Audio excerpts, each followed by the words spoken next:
Então eu abro mão de tudo, mas não quero largar do Senhor. Mas Ló cresceu e se meteu a besta.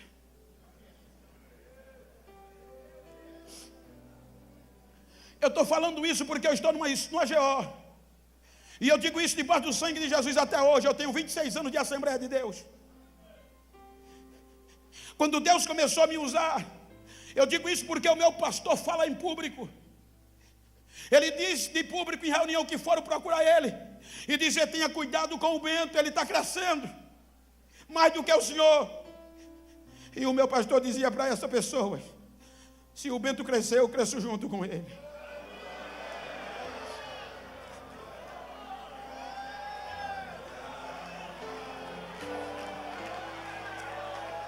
Até hoje, gente, eu não consigo andar um passo na frente do meu pastor. Se ele vai a pé, é 3 passos, ele na frente e eu atrás. Se ele pega o carro e vai dirigindo, muitas vezes o meu filho vai comigo, o meu pastor vai em 80, o meu filho diz: pai, ele está devagar demais, vamos passar. Eu digo: não, mantenha 75.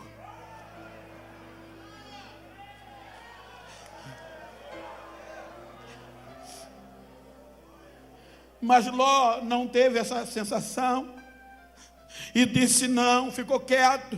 Aí o próprio Abraão vai a Ló e propõe, diz: não dá para a gente viver junto na mesma terra.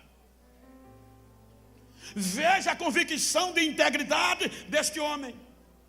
Ele olha para Ló, o próprio Abraão abre mão do direito por conta da promessa. O direito de escolher era dele. Quem foi chamado era ele, a promessa era dele. Então eu tenho o direito de escolha, mas ele não. Ele tinha tanta certeza de aonde botasse o pé Deus iria, que ele abriu mão do direito e disse: escolha para onde você quer ir. Escolha. E a Bíblia diz que Ló levantou os olhos e disse: aquele campo rende mais.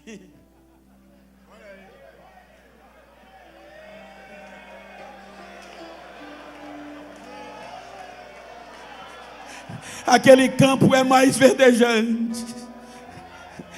Ali eu vou tirar o atrasado, eu vou arrebentar, o rebanho vai crescer.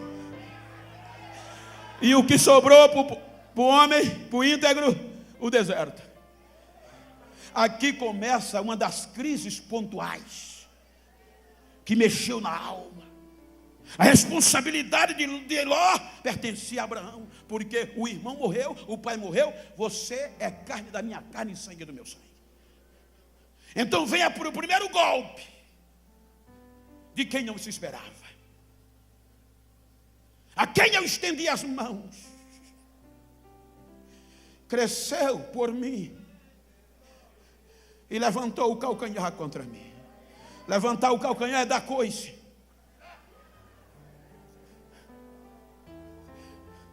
E ele vai para o deserto. Ló parte para o campo produtivo. E ele pega Sarai, o seu gadinho, seus pastores, e vai para o deserto. Capítulo 13 diz que quando ele chega no deserto, talvez preocupado, aí a voz do Senhor vem numa visão. E olha o que é que Deus diz: Abraão, eu estou aqui. Olha para o sul. Olha para o norte, olha para o oriente, para o ocidente, para os 4 pontos cardeais da terra. Olha, aonde os teus olhos alcançar, eu vou dar esta terra a você e a sua semente.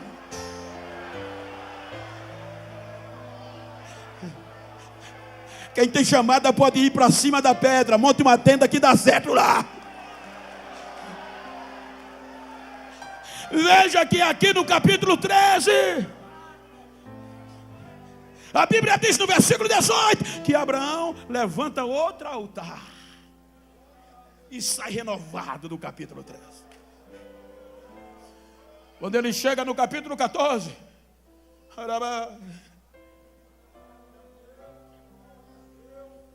a notícia chega. A notícia chega. Abraão, pois não. Tem um negócio aí muito grave para dizer. Que é? os 5 reis das montanhas invadiram Sodoma, Gomorra e as outras cidades, devastaram tudo. E Ló perdeu o campo, perdeu o gado, perdeu os crentes, perdeu as ovelhas e foi levado como escravo.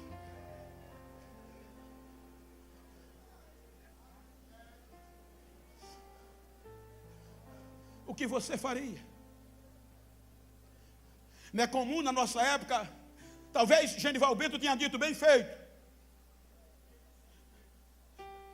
Ainda é pouco, pelo que ele me fez. Mas agora não era a hora de procurar culpado. Agora era a hora de resgatar.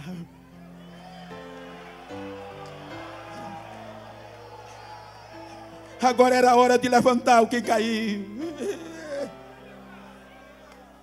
Um amigo verdadeiro colocou a vida em risco.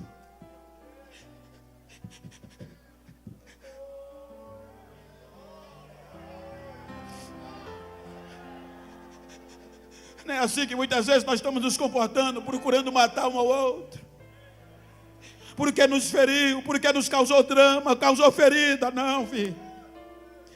Precisamos de amigos. Já somos tão bombardeados que amigo não faz. Amigo é a falta da última hora. Eu não me canso de lembrar. Quando eu li um artigo que dizia que um missionário no Tibete foi ameaçado de morte se não parasse de pregar. Mas ele continuou, então procuravam matá-lo e ele tinha que fugir se não morria.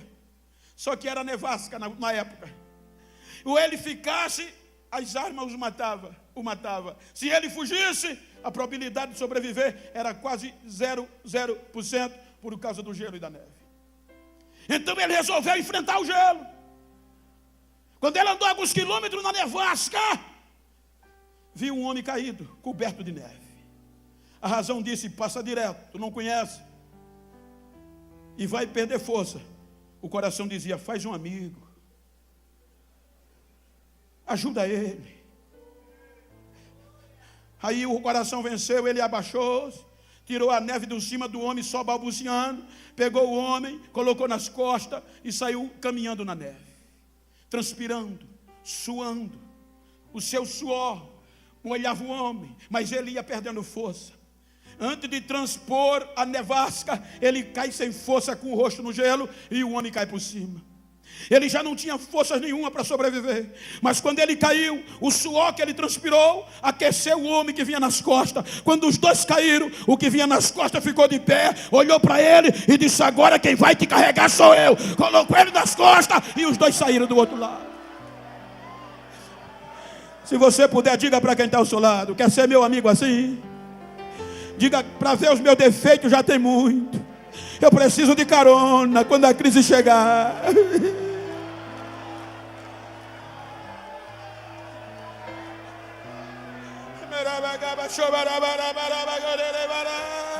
Adore. Você tem amigo que vai te ajudar.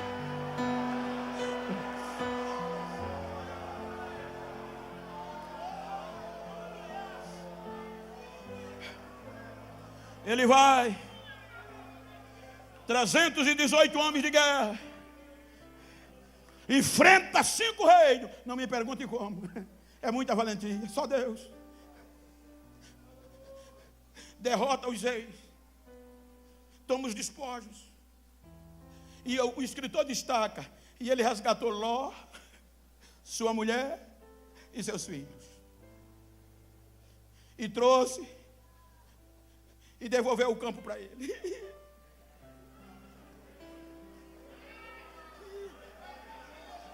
Ele não excluiu, ele disse: está aqui de novo, tome. Recomece de novo.